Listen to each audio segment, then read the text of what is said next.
புதுச்சேரியில் சட்ட ஒழுங்கு கலாச்சார சீரழிவு ஏற்பட்டுள்ளது என்று திமுக மாநில அமைப்பாளர் சிவா குற்றம் சாட்டியுள்ளார். புதுச்சேரி காங்கிரஸ் வேட்பாளர் வைத்தியலிங்கத்தை ஆதரித்து இந்தியா கூட்டணி சார்பில் கதிர்மாகாணத்தில் பிரச்சாரம் மேற்கொண்டுள்ளார்.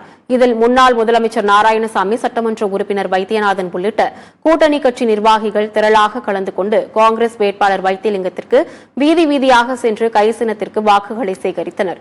தேர்தல் பிரச்சாரத்தில் பேசிய திமுக மாநில அமைப்பாளர் சிவா, முகமூடி அணிந்து வரும் கொள்ளைக்காரர்களில் இருந்து நாட்டை காக்கவே இந்த தேர்தல் நடைபெறுகிறது என்றும், புதுச்சேரியை நம்முடைய புதுச்சேரியாக மீட்டெடுக்க ஒரு வாய்ப்பு கிடைத்துள்ளது, அதுதான் இந்த தேர்தல் எனவும் கூறினார்.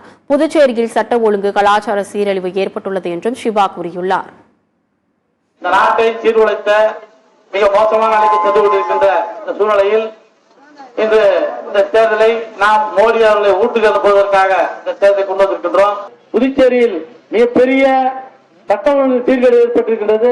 நம் புதுச்சேரி மக்களுடைய கலாச்சாரத்திற்கு இழிவு ஏற்பட்டிருக்கின்றது. புதுச்சேரி என்றால் ஒரு அமைதியான நகரம், சுற்றுலா நகரம், ஆன்மீக நகரம் என்ற பெயர் எடுத்த இந்த நகரம் இன்று சீரழிந்திருக்கின்றது. இவற்றை மீட்டெடுக்க வேண்டிய கட்டாயம் நமக்கு ஏற்பட்டிருக்கின்றது.